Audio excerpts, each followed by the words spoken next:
আসসালামু আলাইকুম everyone, welcome back to my another new video. আশা করছি যে যেখানে আছেন অনেক ভালো আছেন। আজ সারা দিন সকাল থেকে একদম ঝিরিঝিরি বৃষ্টি, কোনোভাবেই কমতেছে না। আর আমার একটু ঠান্ডা ঠান্ডা লেগে গিয়েছে। এখানে সকালে উঠে আমি ভাতটা রান্না করে ফেলেছি আর এখন শিং মাছ ভুনা করছি। সকালের জন্য শিং মাছ ভুনা করতেছি, অল্প করেই করতেছি যেহেতু উমাইদের বাবা খাবে না, আমারই খেতে হবে সম্পূর্ণটা। আমি নর্মাল যেভাবে ভুনা করে ওই রকমই করতেছি। আর এখানে মাছ ছিল 3 পিস ছোট রুই মাছ, এগুলো আমি ভাজি করব। আর চিংড়ি মাছও বেছে নিয়েছি, লাউ চিংড়ি করব, এটা দুপুরের জন্য। আর সকালের জন্য এই লতা আর মাছ ভাজি আর মাছ ভুনা, এই 3টা আইটেমই করেছি। এই তো আমার মাছ ভুনাটা হয়ে গিয়েছে, এটা খেতে অনেক মজা হয়েছিল। আমার এই রকম ভুনা অ্যাজ ইউজুয়াল মজাই লাগে। সাথে লতা ভাজিটাও করে নিচ্ছিলাম, লতা ভাজিটাও ভালোই হয়েছিল। এখন আমি মাছটাও ভেজে নেব সকালের জন্য। আজ সারাদিন ওয়েদারটা এমন ছিল আর উমাইদেরও অনেক কাশি জ্বর একটু ভালো হয়ে গেল, এখন আবার আমাদের ঠান্ডা লাগা শুরু হয়ে গিয়েছে। বুঝতেছিলাম, বারবার শুধু বাহিরের ওয়েদারটা দেখতেছিলাম। এখন একটু বৃষ্টি কমেছে, বাট আকাশটা মেঘলা।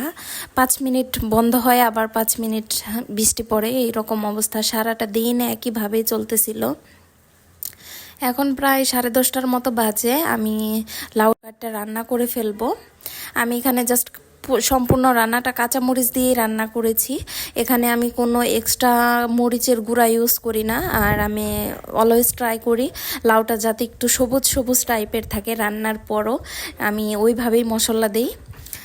এই তো আমি রান্না করতে করতে একটু এই কেকটা খেয়ে নিচ্ছিলাম। উমাইদের বাবা এবার নিয়ে আসছিল, এর আগের বারও নিয়ে আসছিল যখন ইন্ডিয়া গিয়েছিল, কিন্তু আমার তেমন একটা ভালো লাগে না। এই তো আমার লাউটা প্রায় হয়েই গিয়েছে, আর কিছুক্ষণ হলেই হয়ে যাবে। আমি একটু ঢেকে দিব। এখন 11:30টার বেশি বাজে, আমি ভাবলাম উমাইদকে একটু গোসল করে দেই। ওকে গোসল করিয়ে আমি দুপুরের জন্য ভাতটাও বসিয়ে দিয়েছি। আজ ইন ডিটেলসে আমি কোনো ব্লগ শ্যুট করিনি, জাস্ট যখন যা পেরেছি তাই শ্যুট করেছি। আশা করছি এটা আপনাদের ভালো লাগবে। আমি এখন একটু দেখছিলাম বাহিরে আবার অনেক বৃষ্টি পড়তেছে আর প্রচণ্ড ঠান্ডা। আর বারবার রান্নাঘরে এসে কাজও করতে হয়, উমাইদের খাবারও তৈরি করতে হয়, বারবার পানিও ধরতে হয়, এর জন্য একটু ঠান্ডাটা বেশি লেগে গিয়েছে। উমাইদকে ঘুম পাড়িয়ে আমি আমাদের রুমের ব্যালকনিটাতে আসছি। এটা থেকেই আমি বাহিরের ওয়েদারটাও দেখতেছিলাম আর একটু বৃষ্টি ধরার ট্রাই করতেছিলাম, বাট এত ঝিরি ঝিরি বৃষ্টি আমার হাত ভিজতেছিলই না। এখন উমাইদের জন্য একটু নুডলস রান্না করব।